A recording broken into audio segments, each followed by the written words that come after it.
The telegram arrived on a Tuesday morning in the spring of 1882, and Gertrude Bristol read it 3 times before she let herself believe what it said. Her uncle, Harold Bristol, was dying. She stood in the small sitting room of her Boston boarding house, the paper trembling slightly between her fingers, and she looked out the window at the gray April sky above the rooftops and the chimneys, and the crowds moving below like a river that never rested. Boston had been her whole world for 26 years. The cobblestone streets, the smell of the harbor in the morning, the gaslit parlors where she had spent evenings reading medical texts while other women her age pressed flowers and practiced piano. She had trained as a nurse under Dr. Aldous Pennington at Massachusetts General Hospital, and she had been good at it, better than good, though the world had a way of reminding women like her that good was never quite good enough to be taken seriously. But none of that mattered right now. What mattered was that Harold was alone on the frontier, in a place called Callow Creek in the New Mexico Territory, and he was sick, and there was no one out there to care for him. Harold Bristol was her father's older brother, the one who had gone west in 1864, when the rest of the family had thought him half mad for doing so. He had built a modest homestead and raised cattle, and never come back, sending only occasional letters filled with descriptions so vivid they had always made Gertrude feel the sun on her own skin and the dust in her own lungs. She had loved those letters. She had loved Harold from a distance the way you love a story that belongs partly to you. She packed 2 trunks and was at South Station within 48 hours. The journey west was long and disorienting, and more beautiful than she had prepared herself for. She took the train through Chicago, then changed and continued further south and west, watching the landscape transform outside the window like pages turning in a book she had never been allowed to read. The flat grasslands of Kansas gave way to something rougher and redder and more dramatic, and by the time she reached the small depot nearest to Callow Creek after 3 long days of travel, she felt like a different person from the woman who had stood in that Boston sitting room reading the telegram.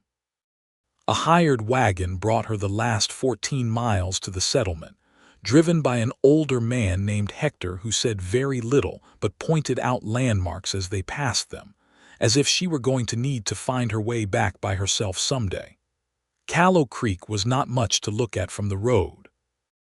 A single main street of packed earth, a general store, a livery, a small church with a bell that hung crooked in its tower, a saloon that doubled as a gathering hall, a doctor's office that also served as the dentist, and a scattering of homes and outbuildings radiating outward from the center like the spokes of a wheel.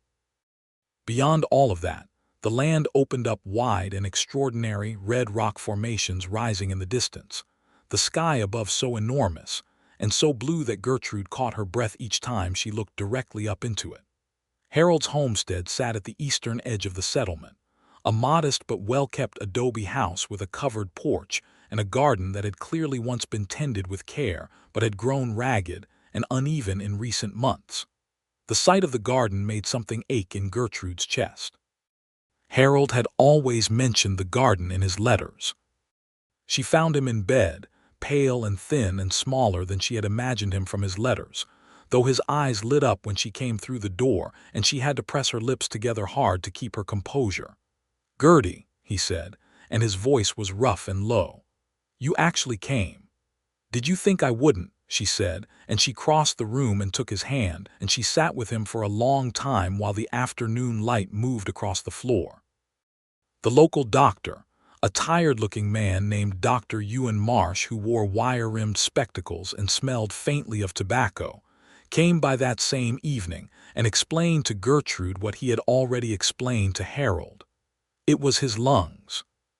Some kind of progressive infection that had taken hold over the winter and had not loosened its grip since.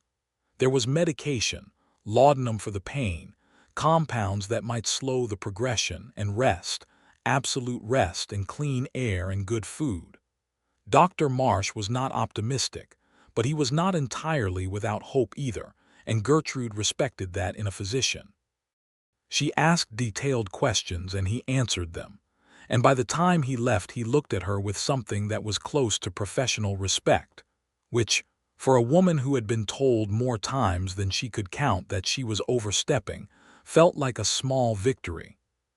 She slept that first night on a narrow cot in Harold's spare room, and woke before dawn to the sound of roosters and wind, and something she could not immediately identify, a slow, rhythmic sound that she eventually recognized as a horse being walked along a fence line nearby.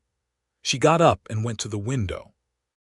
The neighboring property was separated from Harold's by a low fence and a stretch of open ground, and in the gray pre-dawn light, she could see a man leading a dark horse along the fence, moving slowly and deliberately, talking to the animal in a low voice she could not make out the words of. He was tall, broad in the shoulder, wearing the kind of work clothes that spoke to long days rather than careful dressing, a worn hat, trousers that had seen hard use, boots that were scuffed and resolute. He had not yet noticed her watching. Gertrude watched him for a moment, then went to put water on for coffee. He came to the door 2 hours later, while she was changing the dressing on a cut Harold had gotten on his hand from reaching for something on a high shelf the week before. The knock was firm and unhurried. She answered it to find the same man from the fence, now in cleaner clothes, hat in hand, his dark hair slightly damp as though he had run water through it before coming over. He was perhaps 30 years old, with the kind of face that the sun and wind had made interesting rather than weathered, all strong lines and careful expression. His eyes were a shade of brown so warm they looked almost amber in the morning light. "Miss Bristol," he said, "I'm Robert Covington. I run the property next door. I wanted to come by and say that I am very glad you made it out here safely, and that if there is anything at all you need while you are tending to your uncle, you have only to ask." Gertrude studied him for a moment. She had been studied herself often enough to know how it felt to be weighed quickly by a stranger, and she had developed a habit of doing it herself in return, not unkindly but carefully. What she saw in Robert Covington was a man who meant what he said and knew it was enough. "Thank you, Mr. Covington," she said. "I appreciate that. Harold has spoken of you." Something in his expression shifted, warmth moving through it like sun across stone. "Good things, I hope. He said you were the most reliable man in Callow Creek, and that your horses were the finest in the territory." Robert Covington almost smiled, not quite, but close enough that Gertrude noticed the shape of it at the corner of his mouth. "Harold is generous," he said. "How is he this morning?" "Resting. The infection has been hard on his breathing. I'm going to need to speak to Dr. Marsh about increasing his medication, and I will need certain supplies from the general store. I can take you to the store this afternoon if you'd like. Hattie Fowler runs it. She's a good woman. She'll see you get what you need." Gertrude considered this for only a second. Pride had its place, but pragmatism was more useful. "That would be very helpful, Mr. Covington. Thank you." He nodded, put his hat back on, and turned to go. Then he stopped and turned back. "There's a pot of stew on my stove that I made last night," he said. "More than I need. I'll bring some over this evening if Harold can take it." She opened her mouth to say that it wasn't necessary, and then she thought about Harold and about how little was in the kitchen, and she said, "That is very kind of you." He left. She stood in the doorway for a moment after he was gone and looked out at the wide landscape beyond the settlement, the red and gold and green of it, the enormousness of the sky, and she thought that she had come a very long way from everything she knew. But she did not feel quite like a stranger. The days settled into a rhythm. Gertrude rose early and prepared Harold's morning medication, a compound of quinine and an expectorant that Dr. Marsh had prescribed, mixed with warm water and a spoonful of honey to make it more bearable. She changed his linens every other day, coaxed him into eating when he had no appetite, read to him in the evenings from the stack of books he kept on the shelf beside his bed, novels and histories, and one very battered volume of poetry that he seemed particularly fond of. Harold Bristol was a man who had lived deliberately and without apology, and even sick and diminished, he had a quality about him that Gertrude found deeply comforting. He asked good questions. He listened carefully. He told her stories about the early years in New Mexico Territory, the drought of 1867, the floods of 1874, the negotiations between the settlers and the various communities they had displaced or disrupted, stories he told with a self-awareness that she hadn't expected. He did not romanticize the frontier. He described it honestly, including the parts that were unjust, and the parts that were hard, and the parts that were beautiful beyond description. "This land was not empty when I came to it," he told her one afternoon, his voice slow and careful. "I want you to understand that, Gertie. The people who were here before us had names and homes and ways of living that went back longer than any of us can fathom. I tried to be a decent neighbor to everyone. I don't know if I always managed it." "You did what you could," she said. "Sometimes that's enough," he said. "Sometimes it isn't." She thought about that for a long time after. Robert came by every day without exception. Not always for long, not always at a convenient time, but always. He would knock on the door, ask after Harold, offer what he had, do what he could. He fixed a broken hinge on the back door without being asked. He brought firewood and left it stacked neatly by the side of the house. He came one morning with a young woman from town named Clara Hendricks, the daughter of a local rancher, who turned out to be the best cook in Callow Creek, and Clara began leaving food on the porch twice a week. On the third day of Gertrude's arrival, Robert drove her to the general store in his wagon. The store was run by Hattie Fowler, a brisk and cheerful woman of about 50 with iron-gray hair, and the kind of no-nonsense efficiency that Gertrude recognized and immediately respected. Hattie knew the name of every person in the settlement and probably a significant amount of their business as well, and she regarded Gertrude with open curiosity.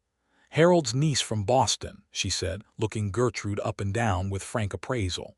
"He talked about you, said you were studying nursing." "I have been trained as a nurse, yes," Gertrude said. "I worked under Dr. Pennington at Massachusetts General." "Good hospital," said Hattie, as if she had personal knowledge of it, though Gertrude doubted it. "We could use a proper nurse out here. Dr. Marsh does his best, bless him, but there's only one of him and the territory is large." Gertrude had not thought about staying beyond Harold's recovery. She filed the comment away without responding to it directly. She found what she needed at the store and more besides, and Hattie arranged credit against Harold's existing account without being asked. As Robert loaded the supplies into the wagon, Gertrude noticed two men loitering near the livery across the street, watching her with a particular quality of attention that she recognized as the kind that expected women to be uncomfortable being watched. She met their gaze steadily, and after a moment they looked away. Robert had noticed too. He said nothing until they were in the wagon and moving away from the main street. "Those are the Dunn brothers," he said. "They're not good men, but they mostly keep to themselves. If they ever bother you, you tell me." "I am quite capable of managing my own difficulties," Gertrude said. "I have no doubt of that," Robert said easily, and the way he said it made it clear he meant it entirely without irony. She looked at him sideways. He was watching the road, relaxed in the way that people who spend a great deal of time outdoors tend to be, comfortable in his body, unhurried in his movements. She realized she had been waiting for him to be something other than what he appeared to be, waiting for some quality to reveal itself that would make his steadiness explained away. It had not yet appeared. "What do you raise?" she asked. "Harold mentioned horses, but he also said cattle." "Both," Robert said. "Horses are my preference. Cattle are the income. I have about 40 head right now and 8 horses. I'm working on breeding a particular line that I think has real promise." He paused. "I came out here 6 years ago from Texas. My father had a ranch there, but it was his, not mine, and I wanted land of my own." "Do you have family?" she asked, and then wondered if it was too personal a question. He didn't seem to mind. "A sister in Dallas. My parents passed a few years back. Your uncle has been a good neighbor to me since I arrived. Closer to family than a neighbor, if I'm honest." That settled something in Gertrude's chest that she hadn't known was unsettled. She thought she understood a little better now why Harold had described Robert the way he had. They drove back to the homestead in a silence that was not uncomfortable, the wagon rolling through the dust and the afternoon light, the red rocks burning in the distance. Harold had a bad night 2 days later. His cough worsened severely around midnight, and Gertrude sat with him through the worst of it, helping him sit upright, rubbing his back in careful circles the way she had been taught, making sure he was breathing, watching his face for the particular shade of blue around the lips that would mean she needed to call Dr. Marsh immediately. It didn't come, but it was close enough to frighten her. She was pale and exhausted by morning, sitting on the porch with a cup of cold coffee she had forgotten to drink, when she heard Robert's gate open across the way. He saw her immediately. He changed direction without hesitation and came across the stretch of ground between their properties, his expression shifting from morning calm to careful concern as he took in the look of her. "Bad night," he said, coming up to the porch steps. "He's stable now," she said, "but the cough is getting worse. I need to speak to Dr. Marsh about the dosage and whether there's anything else we can try." Robert looked at her for a moment. "Have you eaten anything?" She blinked. "I was going to. Come with me," he said. "Leave the door open so you can hear him. I have eggs and bread and it will take 10 minutes and you need to eat something, Miss Bristol."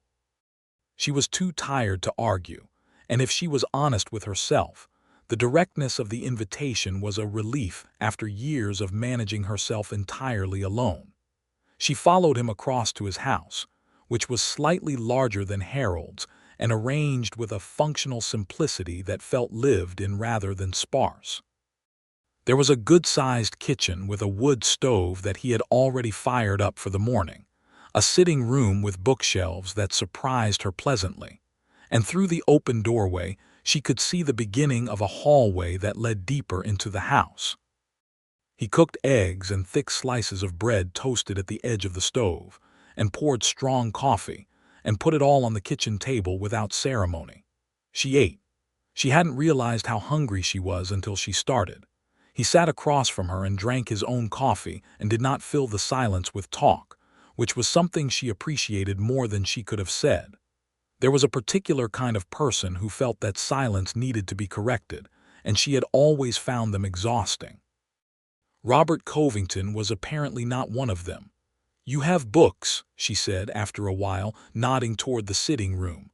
"A bad habit from my mother," he said. She believed that a house without books was just a building. "Your mother sounds like a sensible woman." She was, he said, and there was a quiet grief in the word that she recognized. She had lost her own mother when she was 17. "I'm sorry," she said. He nodded, just once acknowledging it, not dwelling. She liked that about him too. She went back across to Harold shortly after, feeling steadier, and spent the morning with Dr. Marsh going over treatment options. The doctor agreed to adjust the medication and suggested a steam treatment for the lungs that Gertrude had used before and believed in. He also, somewhat awkwardly, asked if she might be willing to assist him with some of his other patients while she was in town, as he had a full practice and a recent outbreak of influenza among several of the farming families to the north. She said she would think about it, which was her way of saying yes, but needing time to arrange it. Harold improved slightly over the following week. The adjusted medication seemed to be helping, and the steam treatments gave him more comfortable nights. He was still ill, still deeply unwell, but there was less of the terrifying urgency that had marked those first days, and Gertrude began to let herself breathe a little. She also began to know Callow Creek better. It was a harder place than Boston in almost every physical way, but it had a quality of community that she found unexpectedly moving. The people here depended on one another in immediate and concrete ways that the social hierarchies of Boston tended to obscure. Hattie Fowler ran her store with quiet generosity toward those who couldn't always pay immediately. Clara Hendricks brought food not only to Harold, but to 3 other households she was aware of that needed help. The blacksmith, a tall, quiet man named Joseph who had come west on the Exodusters movement a few years prior, had built a water trough outside his shop that everyone in the settlement used freely. Dr. Marsh treated patients whether or not they could pay him, keeping a running ledger that he seemed to regard as more aspirational than binding. It was not a perfect place. She saw the lines of division too, the ways that certain people were treated with less consideration than others, the way Joseph's skills were accepted, but his company was not always welcomed in certain establishments. She saw the tension between the settlement and the Navajo communities whose land bordered the territory, a tension that was rarely spoken about directly, but that hung in certain conversations like smoke. She thought about what Harold had said and understood it better here, on the ground, than she had in the abstract. Robert seemed to navigate all of it with a careful honesty that she watched and respected. He traded fairly and spoke plainly, and did not pretend that the situation was simpler than it was. She had seen him shake hands with Joseph as easily as with any other man in town, and she had seen the way some people noticed it, and she had seen Robert notice them noticing, and not change. It was one evening in the third week of her stay, after Harold had fallen asleep early, that she found herself sitting on the porch in the last of the evening light, and Robert came out onto his own porch across the way, and they looked at each other from the respective distance of their porches. And then, without either of them making a particular decision about it, she stood up and walked across. He made room for her on the porch bench, which was wide enough for two, and they sat together and watched the sunset that was doing something entirely unreasonable to the western sky, layering itself in colors that Gertrude could not have named in any language she had been taught. "I never saw anything like this in Boston," she said, and she meant it as a simple statement of fact, but it came out sounding like something more. "No," he said, "I don't imagine you would have." "It's strange," she said. "I keep thinking I'll get used to it, and then every evening it does something different." He was quiet for a moment, looking at the sky. "I've been here 6 years," he said, "and I have not gotten used to it either. I think that might be the point." She looked at him. He was in profile against the burning colors of the sky, and the light was doing something to the angles of his face that made her aware of him in a way that she had been carefully not being aware of him for 2 weeks, because it had seemed impractical and she had had enough to manage. "Can I ask you something personal?" she said. "Yes," he said, without qualifying it. "Have you ever wanted to marry?" The question came out with less forethought than she intended, and she felt heat rise in her face, which was embarrassing for a woman of 26 who had spent years learning not to blush. But Robert did not make it awkward. He turned to look at her with his amber-brown eyes and said, "I have thought about it. I haven't found the right person yet." He paused. "Have you?" "I was engaged once," she said. "When I was 22, he was a doctor, a good man. He wanted me to stop nursing when we married. I thought I could agree to it, and then I realized I couldn't." "You gave it back," he said. "I gave it back," she confirmed. He nodded slowly. "That took courage." "Most people thought it took foolishness," she said. "Most people are wrong about a lot of things," he said. She laughed, a real laugh, the kind that surprised her, and he smiled, the full smile this time, not the almost smile she had been seeing in the corners of his mouth for 3 weeks, and she discovered that the full version was considerably more dangerous than the partial one. They talked for 2 hours. She was not sure when exactly the conversation became the kind that you only have with someone you trust, but it did, and she noticed it and did not pull away from it. He told her about Texas and his father's stubbornness, and the particular heartbreak of leaving a place you love because staying would mean giving up something essential about yourself. She told him about nursing and the quiet satisfactions of it and the injustices of being good at something, and being told it wasn't quite respectable for a woman of her station to do it with her whole heart. He listened without interrupting, and without offering opinions she hadn't asked for. The stars came out. She should have gone back to Harold. "I should check on him," she said, standing. "Of course," he said, standing too, because that was the kind of man he was. She was 3 steps off the porch when he said her name, just her name. "Miss Bristol," she turned. "I'm glad you came to Callow Creek," he said. It was stated simply, with nothing underneath it except what was plainly on the surface. She stood in the dark between their two houses and looked at him and said, "So am I, Mr. Covington," and then she went inside. The following weeks were a kind of education she had not anticipated. She began assisting Dr. Marsh 3 mornings a week, riding out with him in his buggy to the outlying farms and homesteads, carrying his medical bag, and helping him with examinations and dressings and the administering of medications. She was good at it, efficiently and intuitively good at it, and after the second time he came to rely on her judgment without second-guessing it, she understood that she had found something she had not been looking for, a place where her skills were needed and recognized. The patients were diverse and generally stoic, calloused hands and weathered faces and eyes that had seen difficulty enough to make a degree of pain feel routine. She treated a woman named Mee Ortega who had a badly infected wound from a farming accident, and who cried silently throughout the cleaning of it, and then thanked Gertrude in careful English and pressed her hand with both of hers. She helped Dr. Marsh with a difficult birth that ended with a healthy boy and a mother who was exhausted but alive, and she felt the particular wild elation of that outcome that she had felt the first time it happened in Boston, and had never stopped feeling since. She splinted a broken wrist belonging to a 12-year-old boy who had fallen from a fence, and who was more upset about missing the rest of his chores than about the pain. She came home from those mornings with something filled up in her that she had not realized was empty. Harold noticed.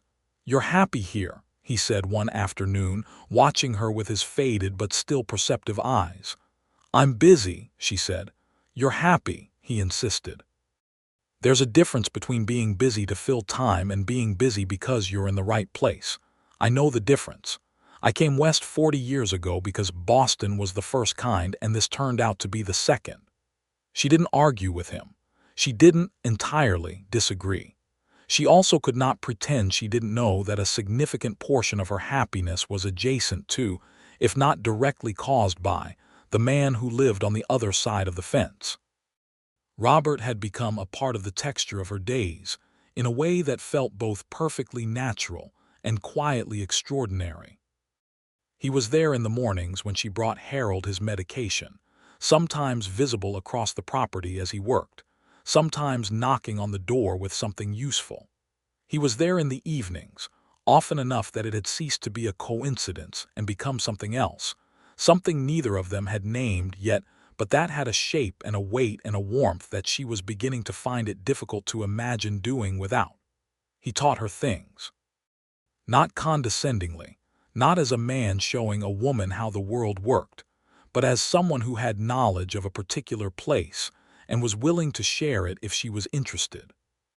He showed her how to read the weather in the clouds that built over the mesa in the afternoon. He explained the particular challenges of keeping cattle watered during a dry spell and the way the land communicated its thirst if you knew how to look.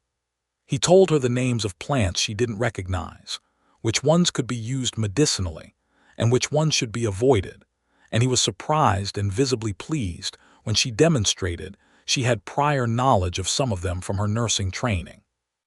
She, in turn, shared what she knew. She described the mechanisms of the infection that was affecting Harold's lungs, what it was doing, and why certain treatments helped.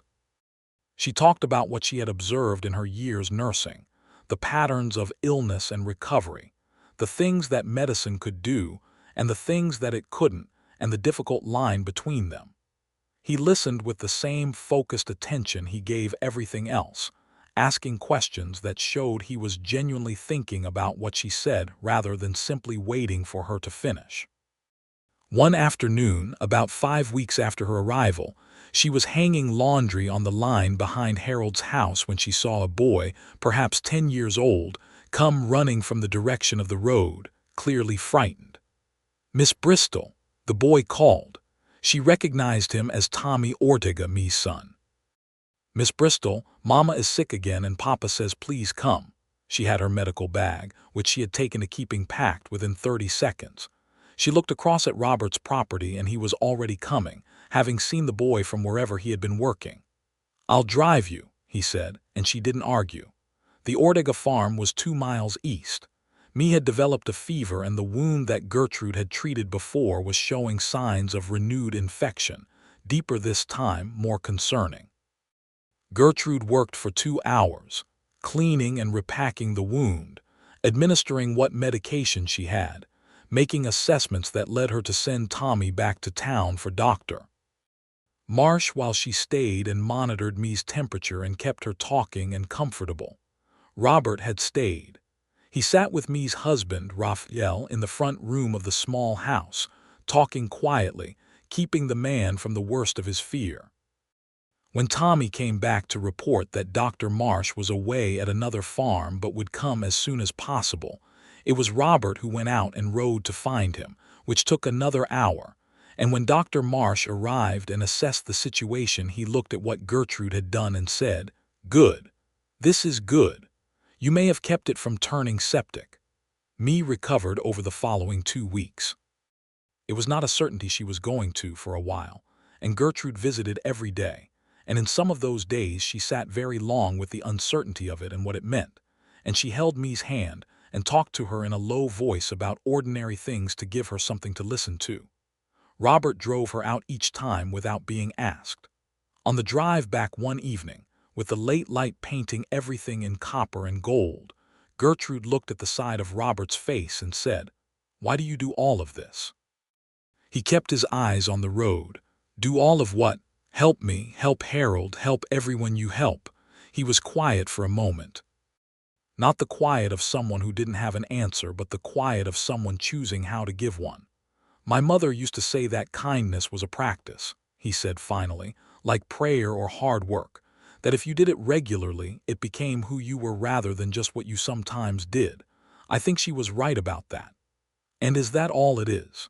she said, and she was not entirely sure what she meant by the question except that she meant it deeply. He turned to look at her then for a long moment, with the reins easy in his hands and the horse steady on the familiar road.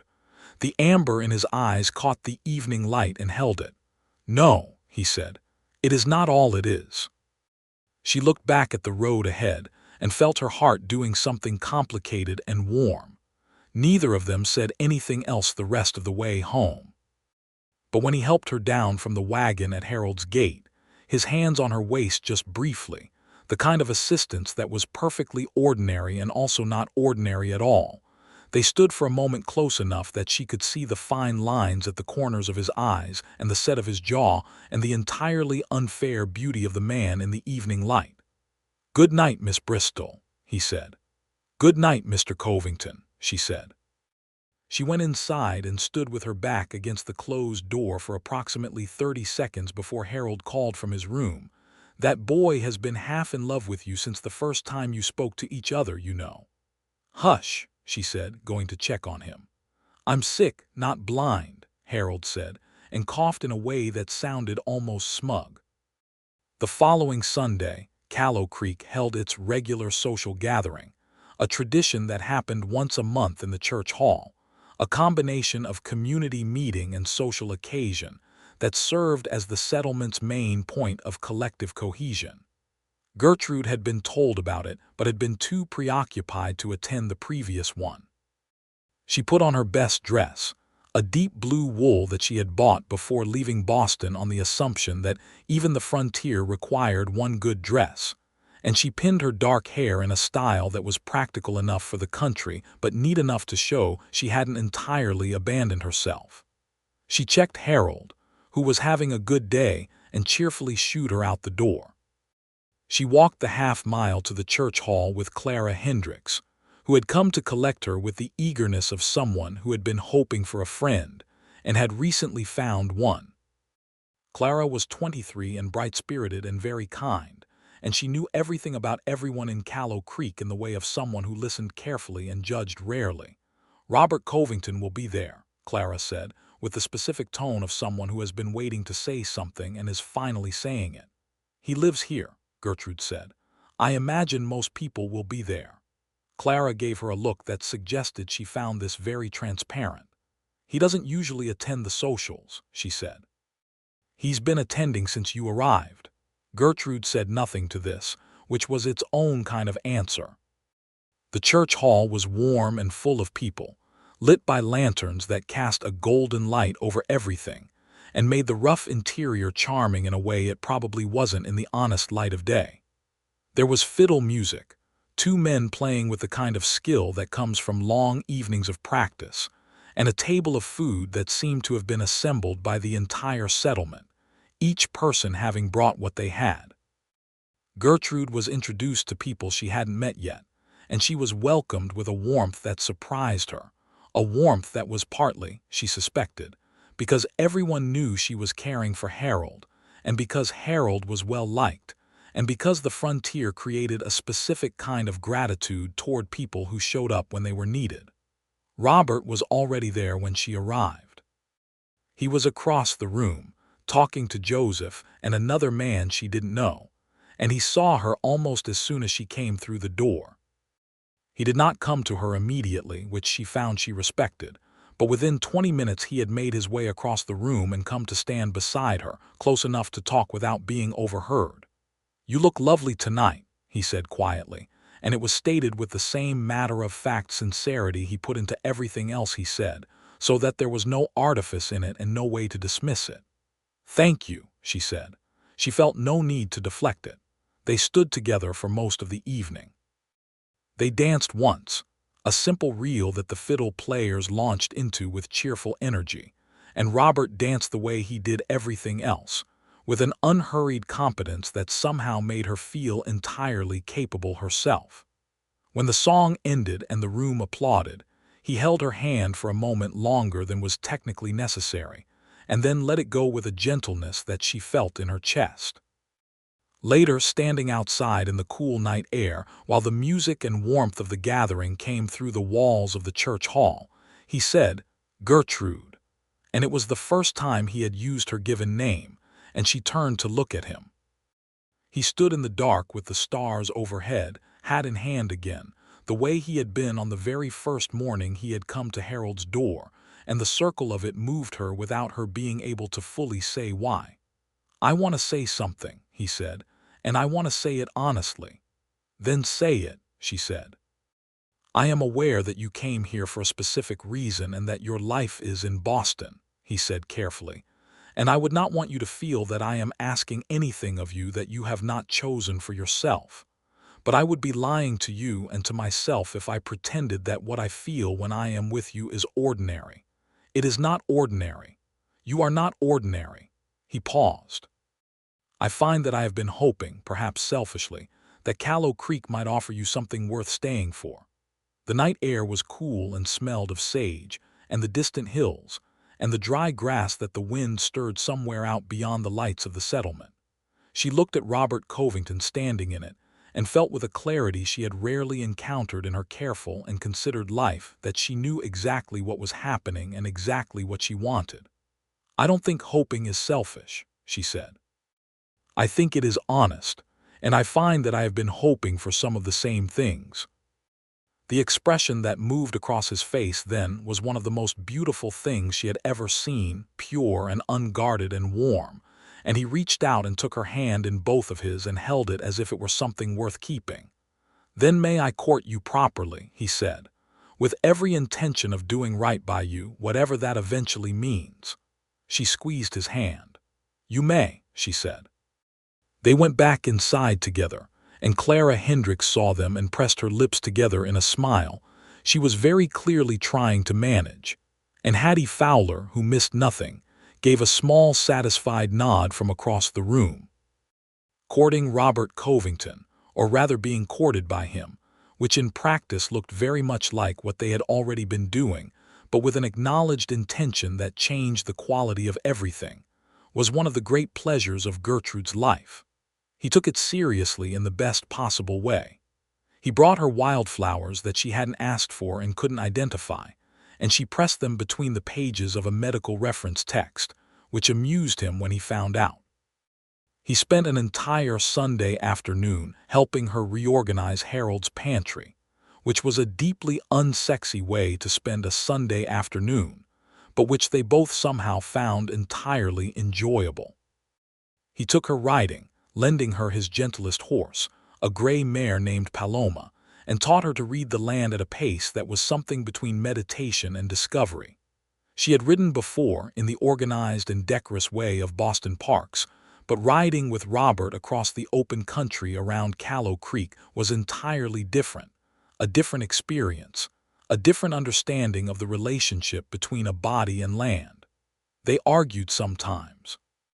She had not expected to enjoy that as much as she did, but Robert argued the way he did everything else, with honesty and without attempting to overwhelm her, so that even when they disagreed it felt like a conversation rather than a contest. They argued about the proper treatment for a respiratory infection, and he eventually conceded she knew more than he did on the subject. They argued about whether a particular fence line was adequate to keep cattle from Harold's garden, and she eventually conceded he knew more than she did on that subject. They argued about whether the current treatment of the Navajo people by the territorial government was a matter of policy failure or deliberate injustice, and they agreed that it was both, and that the agreement itself was inadequate but necessary to hold. Harold watched all of this with visible happiness that he expressed in the form of mild commentary whenever Gertrude was within hearing range. He was improving, slowly but measurably. The steam treatments were working. The medication was holding the infection at bay. He was not well, would likely never be entirely well again, but he was stable in a way that made the acute fear of the first weeks recede into the background of management and vigilance. "I'm not dying imminently," he told her one morning with a certain amount of tartness. "You are allowed to have your own life happening alongside mine." "I am having my own life," she said. "You are having your own life, and that life apparently involves Robert Covington looking at you like the sun decided to set in this direction," Harold said. "You are the most undignified patient I have ever had," she said. Harold smiled, which made him cough, which she helped him through, and when he caught his breath he said, "You know, when I sent that telegram, I was scared and I was alone and I thought I was just asking you to come say goodbye. But you came and stayed and you made me better and you made yourself a whole life here in the middle of it. Your mother would have been so proud of you, Gertie." She had to leave the room for a minute after that. She stood in the kitchen with her hands on the edge of the sink, and she breathed and felt the emotion move through her in the way she had learned to let it move, fully, but without being consumed by it. Her mother had died when she was 17, and she had spent the 9 years since then building herself into someone who could handle things, and she had done it. She was doing it, and Harold was right. She had made a life here, and it was more than she had come looking for. She wiped her eyes and went back and read to him until he fell asleep. June came in with heat that was different from Boston's summer heat, drier and cleaner, and with a weight of sky above it that made even the hottest days feel open rather than oppressive. The wildflowers that bloomed along the road into town were extraordinary, waves of color that moved in the wind with a kind of exuberance. One morning she arrived at Robert's house earlier than usual, intending to return a book she had borrowed, and found him at the corral with one of his horses, a young bay stallion he had been working with for several weeks. She stopped at the gate and watched. He was working the horse on a long lead, moving in a circle, patient and consistent, his voice low and steady. The horse, which had clearly been anxious when they started, was beginning to ease, its movements losing the tight tension of fear and becoming something closer to trust.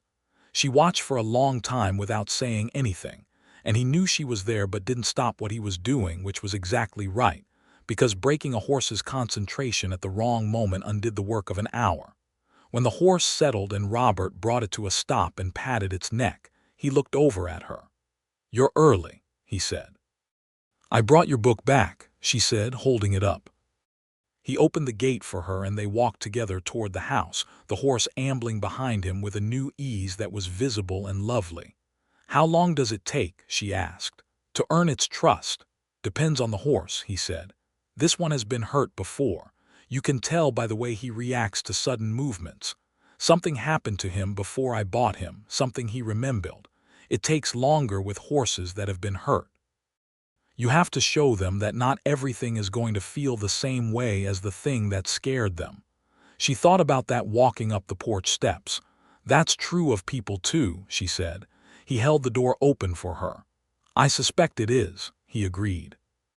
The incident with the Dunn brothers happened in the second week of June, on a morning when Gertrude was at the general store collecting supplies. She was on her way out when the two brothers, who she had seen before but never had direct contact with, stepped into her path. The older one, whose name she learned was Davis Dunn, was a broad-faced man with a sour expression who spent a great deal of apparent time looking for things to be aggrieved about. "You're the nurse from Boston," he said. "Harold Bristol's niece." "I am," she said, and made clear by her posture that she intended to continue walking. "Word is you've been helping Marsh with his patients," Davis said. "I got a complaint about that.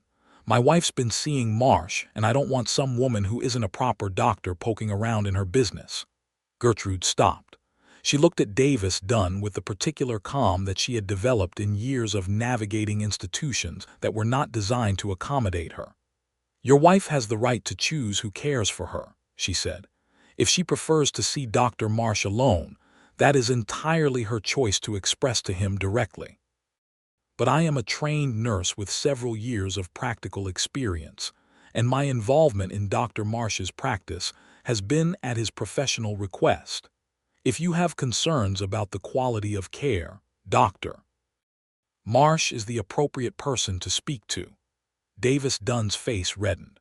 He started to say something else, and then there was the sound of boots on the boardwalk behind Gertrude, and Robert Covington appeared at her shoulder, not aggressively, not with any particular theater about it, just present in a way that was unmistakably clear. "Morning, Davis," Robert said. Davis Dunn looked between Robert and Gertrude and then stepped aside without another word, his younger brother following. Gertrude waited until they had gone into the saloon before she spoke. "I had that in hand," she said. "I know you did," Robert said. "Then why did you?" "Because he is a man who is unpleasant to everyone but is slightly more so to women alone," Robert said. "And I was on my way to get grain from the store, and I wanted company on the walk back, that's all." She looked at him for a moment. "Thank you," she said, which felt like the honest thing. "You're welcome," he said, which was also honest. As a matter of record, nothing further came from the Dunn brothers. Mrs. Dunn, whose first name turned out to be Agnes, came quietly to speak with Gertrude at the next social gathering, clearly somewhat embarrassed by her husband's behavior. She had a persistent cough that had not been properly examined, and which Gertrude agreed to look at, and which turned out to be manageable with a change in diet and some simple treatment. Agnes Dunn thanked her with a warmth that suggested she was very used to navigating a life shaped by her husband's bad humor, and was grateful for spaces he did not occupy. Gertrude added her to the mental list she had been keeping without realizing she was keeping it. The list of people in Callow Creek who needed things she could give. It was late June when Robert asked if she would come to see the horses. Not the horses at his farm, though those were fine, but a small herd of wild mustangs he had been watching for 2 months, which came to a particular watering spot about 4 miles from the settlement at certain times of day. He had seen them by accident the first time, riding back from the north, and had gone back deliberately enough times since to know their pattern. He took her at dawn, when the light was low and horizontal, and the world was still cool and quiet, riding Paloma and his own bay, who had progressed considerably since the first morning she had watched him in the corral. They rode without much talking because the morning called for silence, and she found she was entirely comfortable in it. The watering spot was a small spring that emerged from beneath a rock formation and fed a shallow pool surrounded by dry grass and the occasional scrubby tree. They stopped well back from it, downwind, and waited. The mustangs came 10 minutes later.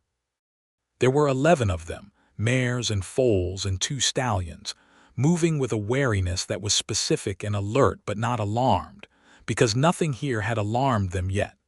They drank from the pool in the early morning light with a grace that was so unself-conscious it felt almost sacred to observe.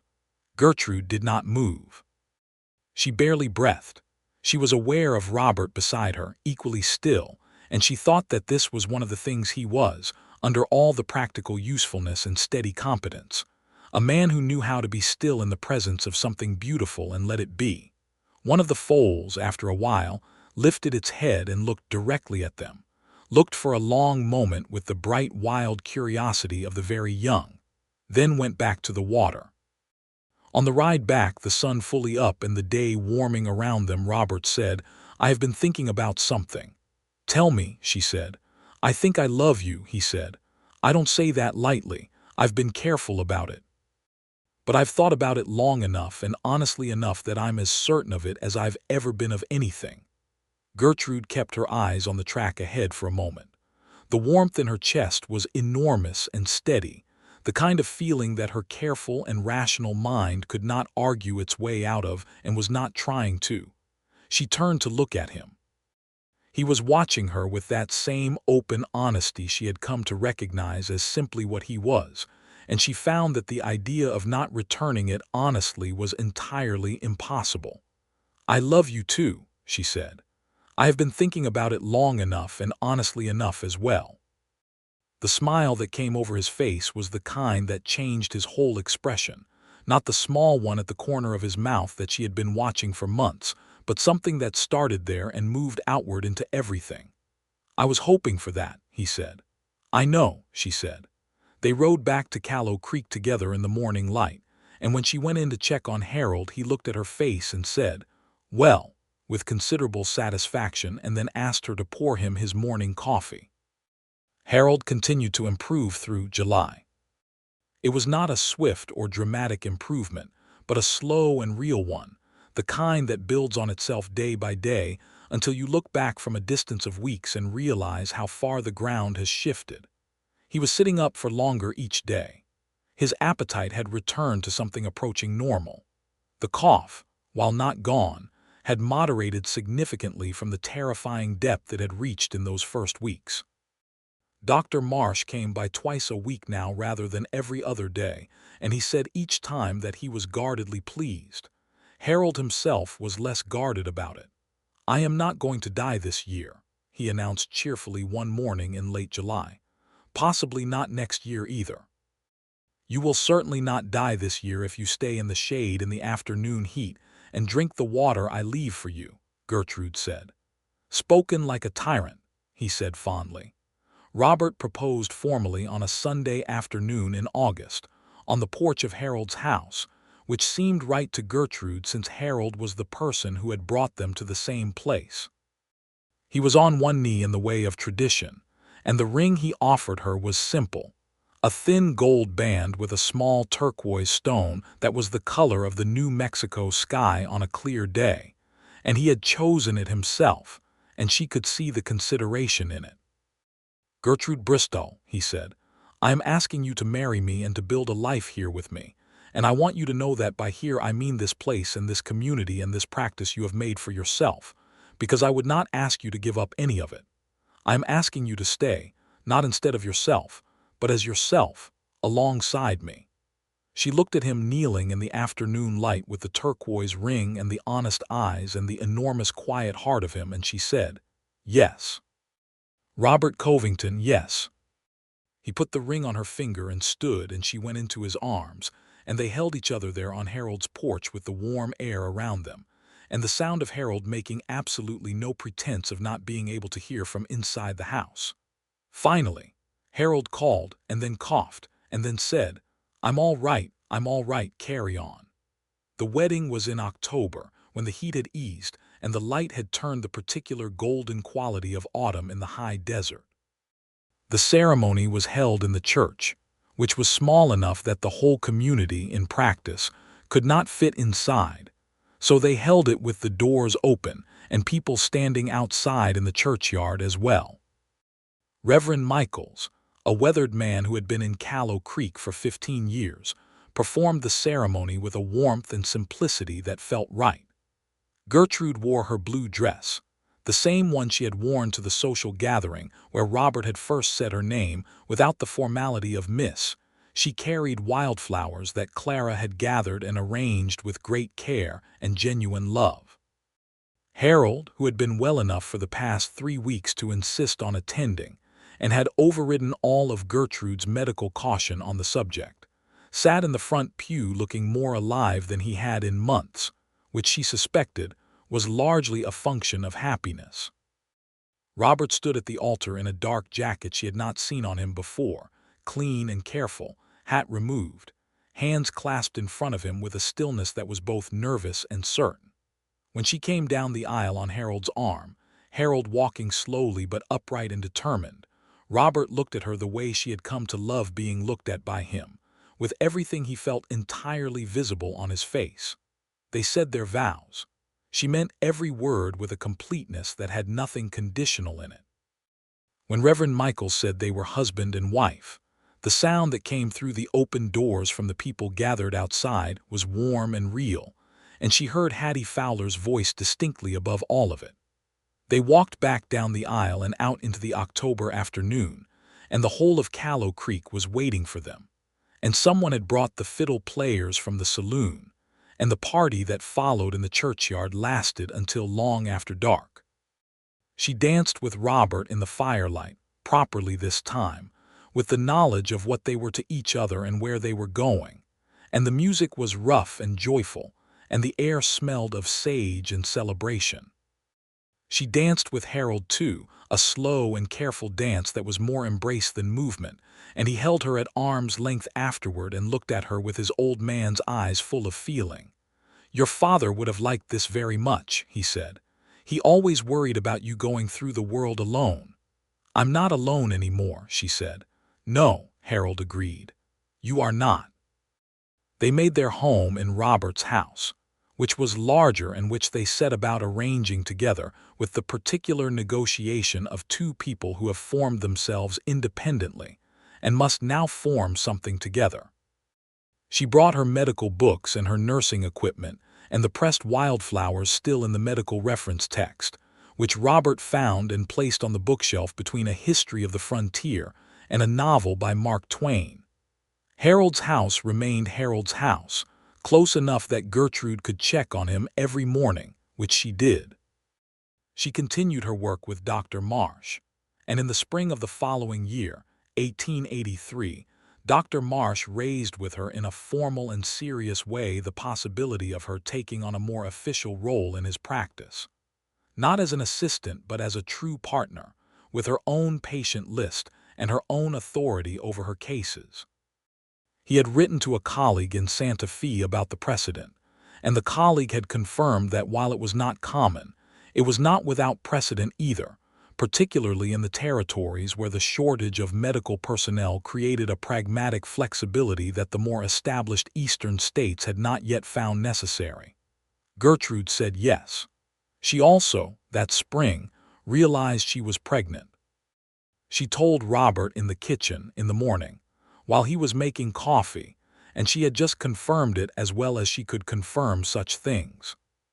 He turned from the stove and looked at her, and she said, "I think we are going to have a baby," and the look on his face was one she would carry in her memory for the rest of her life. He came across the kitchen and put his arms around her, and she felt the careful and deliberate way he held her, as if something precious had been given into his keeping, and she heard him say against her hair, "Thank you," in a voice that was low and moved and entirely sincere. "Don't thank me," she said. "This is a mutual undertaking." "I'm thanking the universe," he said, and she felt him smile. She told Harold the same afternoon. He wept, which she had not seen him do before, quiet tears that he was apparently not going to apologize for. He said, "A child, in this house. Gertie, what a thing." "In the house next door," she said. "The same thing," he said firmly. "Practically the same house." The pregnancy was uncomplicated, and she monitored it herself with the particular advantage of professional knowledge that could be a mixed blessing. She was aware of every stage and process, but she was also competent enough to distinguish between normal discomfort and genuine concern. She worked through most of it, reducing her travel with Dr. Marsh in the final 2 months, but continuing her local patients and her visits to Harold and the ordinary business of life with Robert on the homestead. Robert was extraordinary throughout. He did not become overprotective or hover in ways that felt infantilizing. He was attentive in the ways that were genuinely useful, making sure she rested, learning which foods helped with the nausea of the early months, taking on additional work around the homestead without making a production of it. He was simply, steadily present. He was in the house and Dr. Marsh was there, and Clara Hendricks was there as well, when the baby came in December of 1883. It was a boy, healthy and insistent and immediately vocal about his opinions. Robert held him with the same careful steadiness with which he held everything, and the expression on his face was beyond what Gertrude had adequate words for. They named him Harold James Covington, for Harold and for Robert's father. Harold Bristol, upon being informed, went quiet for a long time and then said, "Well, that's the finest thing anyone has ever done for me." And it was the only time in their whole acquaintance that Gertrude heard his voice break. Young Harold, who immediately became Harry to distinguish him from his namesake, was a solid and spirited infant who seemed determined from the first to be interested in everything. He was placed in a cradle that Robert had built from a design Gertrude found in a magazine, the two of them working on it together on evenings in the workshop. And it was one of the things she returned to in her memory often, the two of them in the lamplight fitting pieces together, the ordinary intimacy of shared work. The older Harold visited every day that the weather allowed, moving slowly on good days and being driven in Robert's wagon on others. He held the baby with a careful expertise that spoke to some history she had not known about, and he talked to Harry in the same way he had once talked to her in his letters, describing the world with the particular vividness of someone who found it genuinely extraordinary. By the summer of 1884, Harold Bristol was, by any reasonable medical assessment, considerably more recovered than anyone had anticipated. His lungs would never be entirely clear, and the infection had left permanent changes, but his quality of life was good, his mind sharp, his spirit undimmed. He was 72 years old and still tending his garden, which had been brought back to its original careful state, in part, through Robert's intervention during the hardest months. He sat on his porch on summer evenings and watched Gertrude and Robert and the baby in the yard next door, and he had the expression of a man who has seen enough of the world to know when something good has happened and is taking full account of it.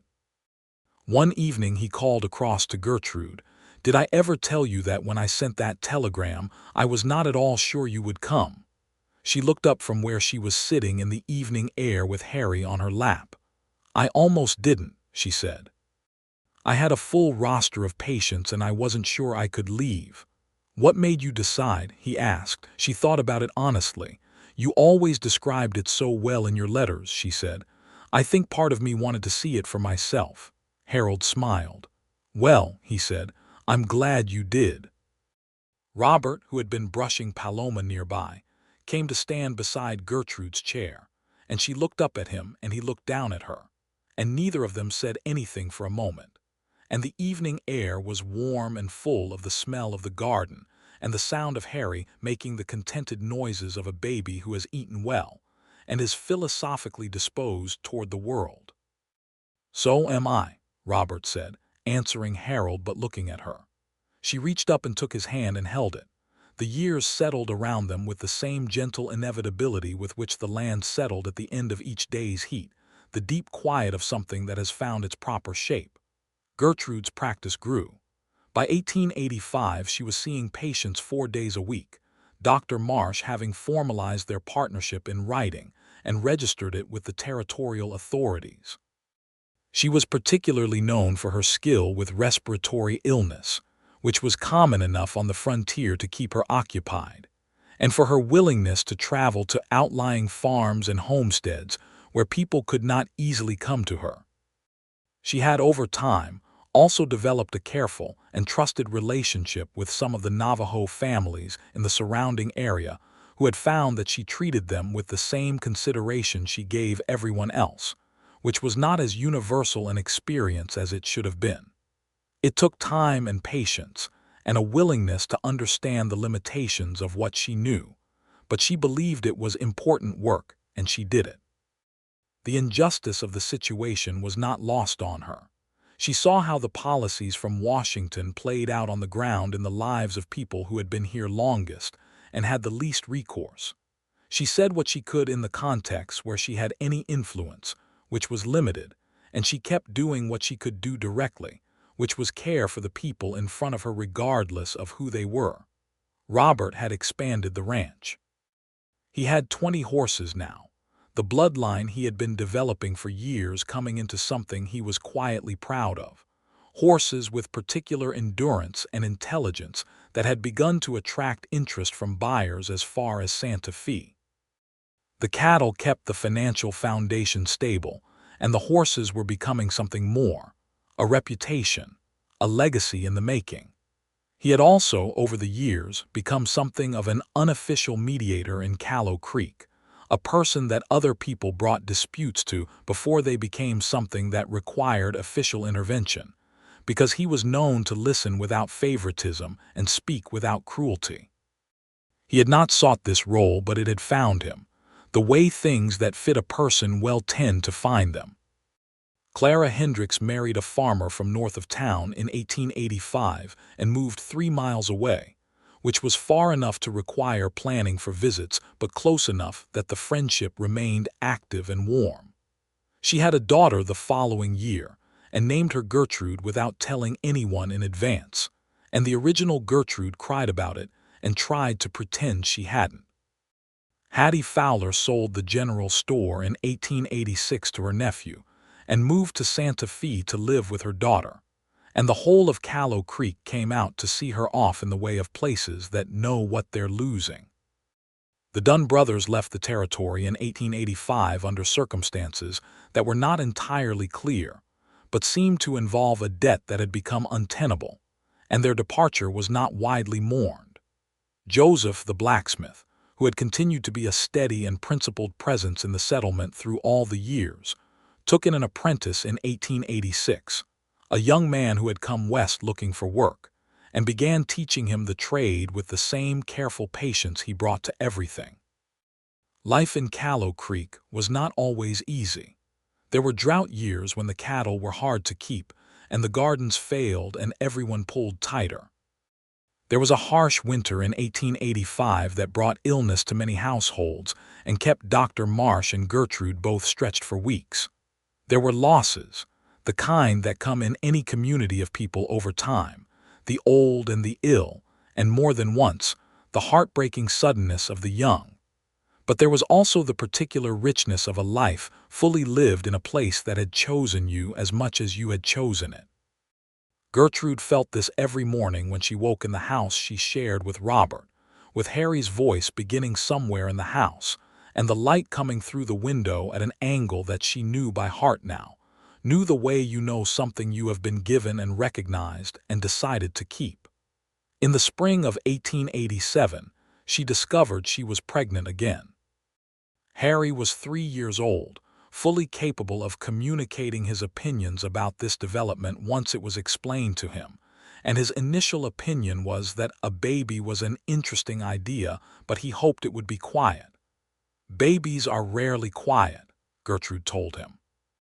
Harry considered this with the philosophical gravity of a 3-year-old. "That's all right," he said. "I will teach it things." Robert, when told, held her again with that particular quality of holding that was, after 4 years, still exactly what it had always been. He did not reduce in the way that some things do when they become familiar. He had remained, steadily, the person she had discovered him to be in those first careful weeks, and she had found, over time, that this was the most extraordinary thing about him. This baby was a girl, born in November of 1887, a cold, clear morning with frost on the ground that Robert had been up before dawn to deal with.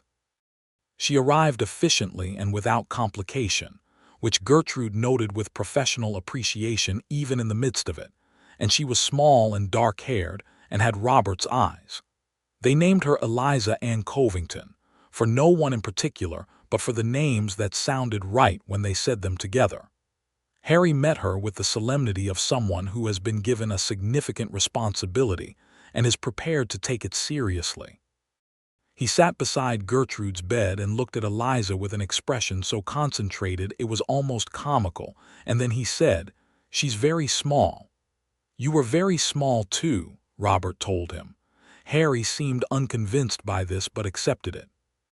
Harold Bristol, who was 77 years old and moving slowly but still moving, came the following morning on Robert's arm and sat in the chair beside the bed and held Eliza for a long time, looking at her with his old eyes full of something that was past happiness, a deeper kind of feeling that belongs to people who have lived long enough to see things come full circle. "You know," he said to Gertrude, "when I was lying in that bed in the early days, the really bad days, I used to think about all the things I hadn't got to see yet. I thought about you, specifically. I thought that I had never got to see what kind of life you were going to have. It seemed to me like a real shame." "And now," she said, he looked up from Eliza's face. "Now I have seen it," he said, "and it is exactly what you deserved." She reached out and took his free hand and held it. They were all there in that small room. Harold and Robert and Harry perched on the edge of the chair he had been told not to jump from, and baby Eliza sleeping with the imperious confidence of the newly arrived. And outside the frost was melting in the morning sun, and the land beyond the window was extraordinary in the way it had always been, the same red and gold and impossible blue sky, as wide as anything she had ever seen. Gertrude Bristol Covington looked at all of it, her husband, her children, her uncle, her home, and she thought about the telegram that had come on a Tuesday morning, and the trunk she had packed in 48 hours, and the train that had carried her away from the only world she knew. And she thought that the distance between who she had been then and who she was now was not a loss but an addition, everything she had been plus everything she had found. She was a nurse who had come to the frontier to care for her ailing uncle, and she had done that, was doing that, would continue to do that for as long as Harold needed her. But she was also a woman who had been met at a door by a man with honest eyes and a quiet heart, who had never pretended to be other than what he was, who had shown up every day without requiring acknowledgement of showing up, and who had said when it was time to say it, "I find that I have been hoping you would stay." She had stayed. She was staying. She was, in every way that a person can be, home. Robert looked up from Eliza and across to her, and in the look was everything, the mustangs at the watering hole and the porch at sunset and the morning coffee in his kitchen when she had been pale with exhaustion and he had simply fed her, and the wildflowers pressed in the medical text, and the dance in the firelight, and the ring the color of the New Mexico sky. She smiled at him. He smiled back, the full one, the one that changed his whole face. Harry slid off the chair, having satisfied himself that Eliza was real and present and apparently not going anywhere, and went to look out the window at the morning with the total absorption of a child encountering the world fresh each time. "Papa," he said, "Paloma is at the fence. She wants her breakfast," Robert said. "Can I give it to her? When we go out, yes." Harry turned from the window and looked at the room full of the people who were his and who he was, and then turned back to the window and the horse and the morning, satisfied with the state of things in the complete way of someone who has not yet learned to be otherwise. The sun was fully up now, and the light was coming through the window in the way that Gertrude knew, at the angle she knew, and the house was warm and full of the particular quality of a life that has been built rather than found, constructed day by day from choices that were not always easy but were always true. She held her daughter and watched her husband and looked at her uncle's face and heard her son's voice, and she thought that if she had been asked, in that Boston sitting room with the telegram in her hand, whether this was what waited for her, she would not have been able to imagine it. She was glad she had not needed to imagine it. She had only needed to come. Outside, the New Mexico territory spread away in every direction, the land that Harold had described in letters, and that she had learned with her own eyes and her own hands. The red rock and the sage and the water that came up from the earth in the right places, and the sky that changed every evening and still, after 5 years, made her catch her breath when she looked directly up into it. The world was large and full and hers, and she was in it completely with her whole heart and her capable hands and the love of a man who had never left her side. And that, she thought, holding Eliza while the morning grew around them was more than enough. It was everything.